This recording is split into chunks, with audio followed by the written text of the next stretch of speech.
Demolition. They asked if he still has the speed. He may be faster. They said, can he still hit as hard? I think he hits harder. And a brilliant performance tonight. So good to see him back in the British ring. The atmosphere was incredible. Shout out to, of course, Amir and to Shah and the team, and Joe especially coming in at what, 4 or 5 weeks notice. Some inspirational corridor talk as well on the way to the ring. I've not seen that before. I was pumped. Were you there? Yeah, I was there. I didn't know you weren't there. You were in the zone. Okay. I didn't know that. Fantastic to have Amir back. Over to you guys for questions for Amir and Joe. Where does that rank, Amir, with your performances so far? You know, obviously it was 2 years at the ring. I'm not gonna say, oh yeah, it was one of my best performances. I mean, performance-wise, it was a bad performance, but it's not like I beat a world champion. I mean, I know there's better fights out there for me, so this is another fight in the office that we put in the bag, and you know, just move on from here. I took all the experience out of this fight. It was just nice to train with Joe, who's the trainer, who's my new head trainer, so getting to know each other a little better. Also Tony Brady, with all the conditioning that we did for the fight. So I know, you know, the team I have is just right. Giving the hand test, which was another thing. But I mean, Lo Greco come to win. No disrespect. I mean, he had over 10 weeks of training for this fight. He looked in good shape at the press conference. He was very confident. So you know, I thought probably the best Lo Greco there was to fight out there, because normally he only gets like 2-3 weeks notice for fights.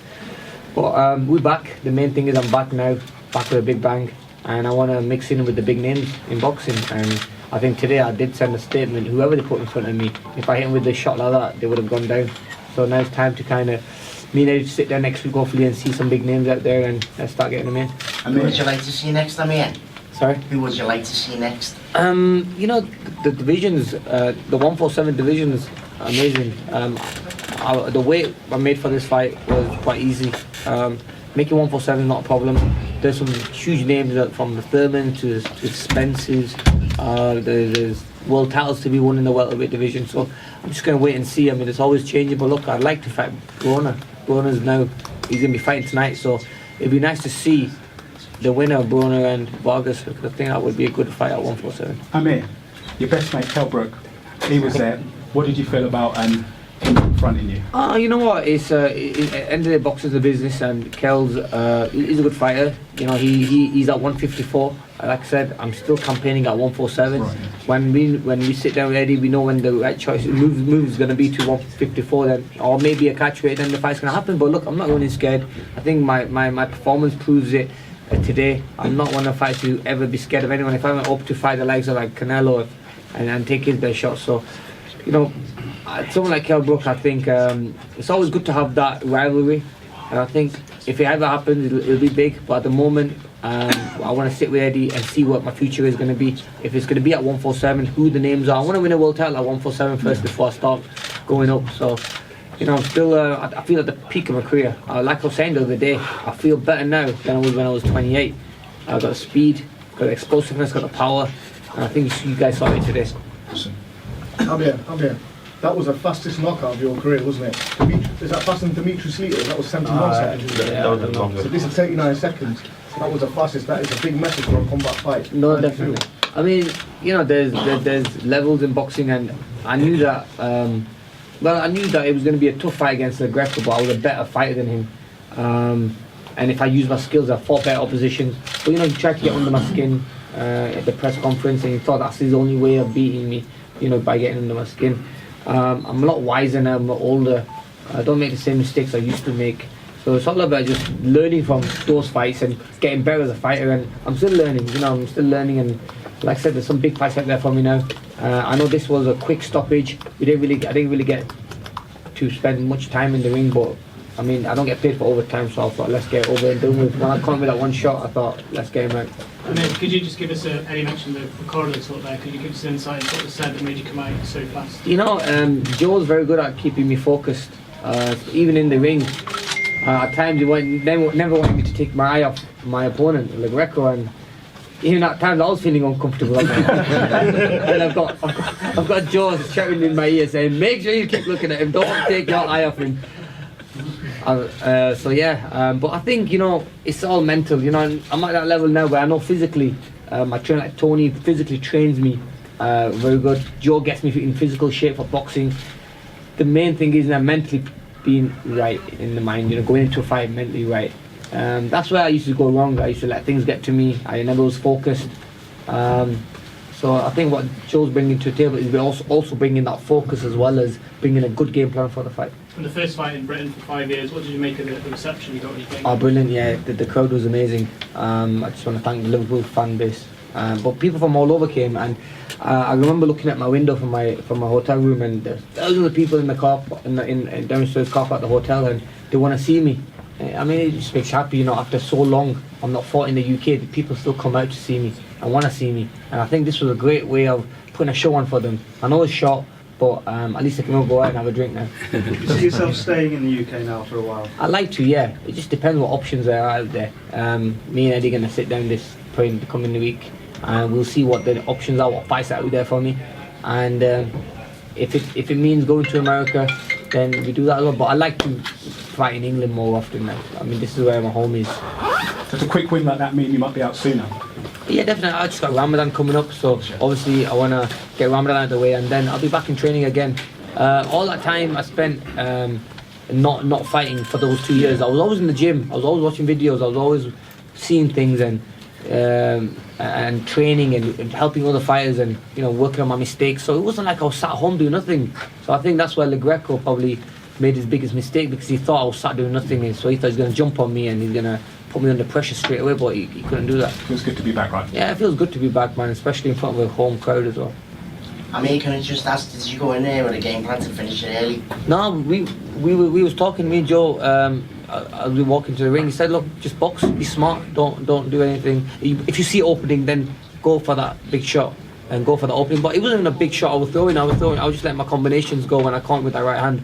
So it wasn't a shot I tried to knock him out with. Obviously I was a little bit anxious. I wanted to kind of let loose. Even before I kind of got comfortable in the fight, he was done. Was you surprised when he went on the first time? I know it was a good shot I caught him with, right on the chin. Caught him with a good flush shot. I think a lot of welterweight fighters would have gone down, or, you know, a 150-pound fighter would have gone down with that shot. It was a good. I felt the power right through down my arm. I mean, it's the first time I've used that right hand properly, and you can see the power's back. Eddie, is your priority Khan Brook? Not really. I mean, look, that fight is huge, and after tonight, it's even bigger. But there are massive fights out there for both of them. I mean, you know, they've both got desires to win a world title. Like Amir said, this is a business as well. And I'm going to have to look at all the different scenarios. I mean, tonight was about getting the win. I think we're going to look to box in August, end of August. It's just a case of whether we take that big fight next or the one after. Probably I'd like to see him return to the UK again and have a step up.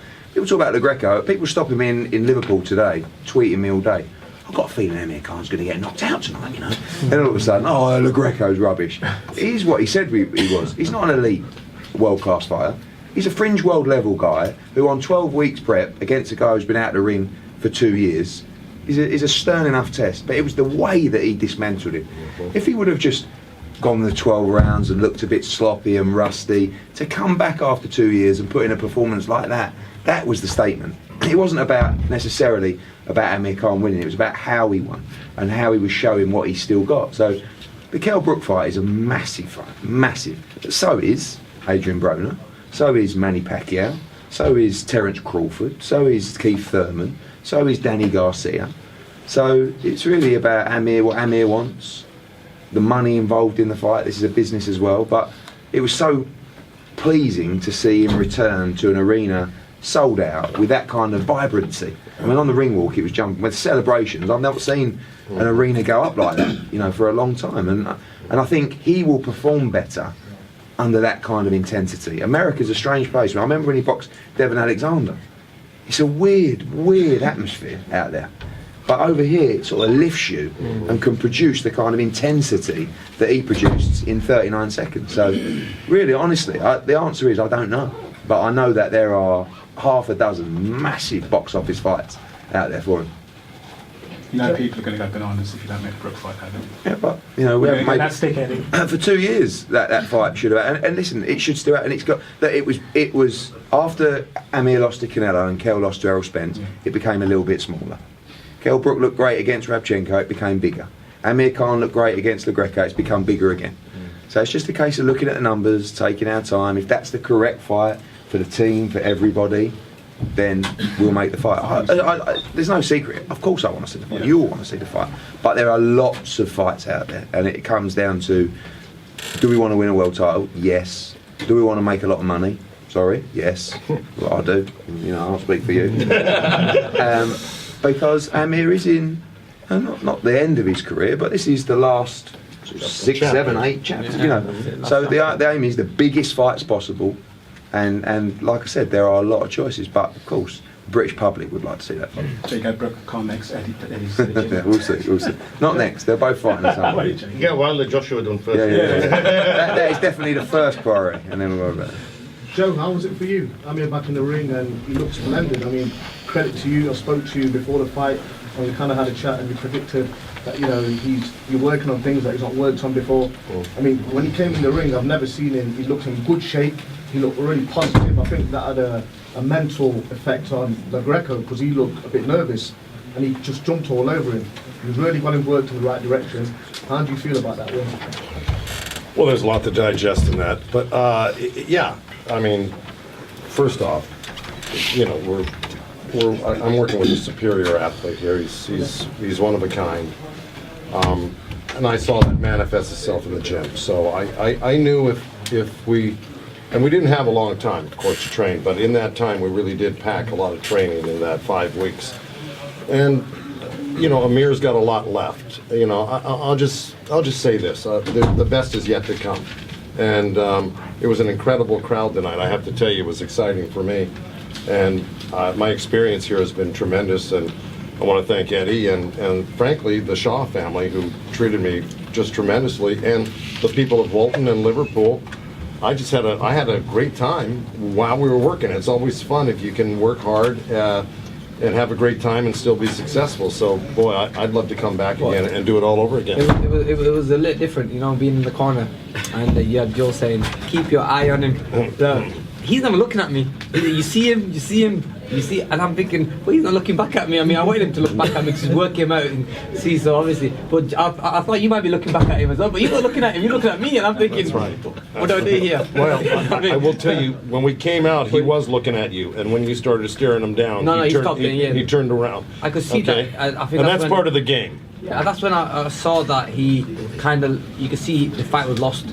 But when I was looking at him, he stared at me for a couple of seconds, and after that, he stopped looking at me, would not look up at me, and that's when I thought, he's done now. That's right. It was very intimidating. Yeah. But I think one of the biggest shocks of the night was not the 39-second win, but was that Joe Goosen was out of Denny. And he looks well from the tracksuit. It's unbelievable. Well, yeah, I got to thank Robert, the commissioner, Robert Davis, is it? Robert Smith.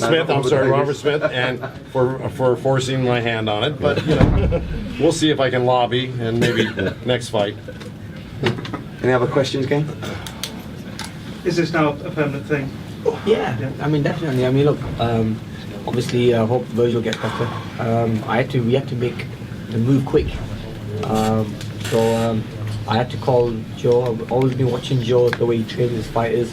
And it wasn't an easy camp, it was a very hard camp, and we had like 5 weeks to work with each other. The 6th week was the fight, so we couldn't really do much on the fight week, but I like the way he's training me, I like the way he's pushing me, and I think that's what I need at this part of my career. I need someone to be on me. I mean, it feels right now, but a couple of weeks before it didn't feel right. Joe's always watching me, would not take his eye off me, so I have to make sure I do everything perfect, otherwise he's gonna tell me off, and sometimes you need that as a fighter, you know what I mean? I've had some trainers in the past who wouldn't do that, be too busy around other fighters, but with Joe, I like the way he trained me today, and also like Tony Brady as well. I like when trainers and strength conditioners work together, because that helps the fighter as well, you know what I mean? It makes things easier for me. I like that way that they both communicate, because they want the best for the fighter, basically. Joe, is telling Khan to look at Lo Greco, is that something that's specific for Amir, or just what you like your fighters to do? No, I would say it's a smart thing to do. who's ever in the ring for any fighter, because there's certain, like in poker, there's certain tells. You're going to see something. You're going to see something you like that you may not have spotted before, just in the way the guy's warming up, or where you might see a spot on his body. You might say, there's where I'm going to go to because it looks vulnerable. So you never know what you're going to see. And then, you need to focus completely on the guy who wants to knock you out. So that you can't be waving to the crowds, you can't be looking around. You're just seconds away from an intense battle against somebody who wants to knock you out. So why not focus on that guy? See if you can spot something in those few minutes you've got to do it. When the chips are on the table. And I think there's a little gamesmanship psychologically attached to it as well. And I think Amir said it. He goes, I thought I won the fight right there. So tactically it worked for Amir. Brilliant. I wanted the fight to go longer, obviously. Can't be that good shot, but I didn't. I didn't want it to go any longer. The reason I wanted it to go for a little bit longer was because I wanted to see the stuff that we've been working on. We did a lot of inside fighting, blocking shots, staying in the pocket, throwing the uppercut shots. A lot of the defensive side we worked on as well. And the only way sparring, we did amazing in sparring. I could see that a lot of things were working well. My hands were going back up again. Whereas normally I'll just go in wide open and get caught with silly shots. So I went seeing further in the fight how I was going to cope under a little bit of pressure with the game plan that Joe's told me. But look, we go back to the gym. Hopefully take a couple of weeks off. I'll be back in the gym again. I've got Ramadan coming up as well. I'm going to enjoy my break now, and my wife's expecting, so hopefully any day now she's going to be popping baby. I'm going to be babysitting then, so Congratulations. yeah, thank you. Good timing. Yeah, good timing's been perfect. Yeah, so. And to be honest with you, I didn't want to stress the missus. I started to get this guy out of the way quick because I thought I can't stress her. But yeah, look, it's time to go home now and relax. And I'm back. The main thing is I'm back. People kept tweeting me, messaging me that I stopped answering questions on Twitter because people kept asking me, when you fighting again? We want to see you fight again. And I think the best move I made was to join Sky and join Matchroom, because this is where I want to be, and I want to fight in England more often. Still love to fight in America because that's where the big fights are as well. You can do that too. You can do that as well. Yeah. But now it's time to now see what the next step is, and I'm just happy with my performance, and I want to thank everyone for turning up and being there today. Eddie, not only are you probably one of the best promoters in the world right now, everyone's flocking to you, but you're also a fan of the sport. For you, one fight for Khan, if it was next, what would it be? The next one? I thought he was going to No, listen. I love the Kell Brook fight. I've always loved the Kell Brook. I think it's just, the thing about the Kell Brook fight is it's such a brilliant fight, technically, as well. They're both brilliant, and the styles are very different. Yeah, it's like, but Kell's like a sharp dog, but Amir's so fast. They can both punch. It would just, I love putting on huge events. And that is very robotic. Yeah, that's very it's very awkward for me now. Look, he's robotic and he's a good fighter. He's got far. But I don't think he'd cope with the speed, the movement, and everything. And being a polished up fighter now, I've changed. When I've lost fights, when I've made mistakes, I've changed my whole self, changed my training. But Kell's always stayed there. Kell's always going to be Kell. He's a good fighter. He's not limited, he's a good fighter. Look, he's won a world title. Respect to him there. So, I mean, if the fight ever happens, it would be big. I mean, look, you can see the crowd out there, how they were cheering about it. So, let's see, man. Look. Eddie, at this moment in time, is it a stadium fight, Brook Khan? Yes, it's a Wembley Stadium fight. It became it tonight, to be honest. I mean, it's always been massive. Like I said, things happen, you sort of start thinking, oh, do you just do it in the MEN, or do you do it at Bolton, and then after tonight you just stick it straight in Wembley and it does 90,000 like that. So, we'll see. Alright guys, thank you so much for your support.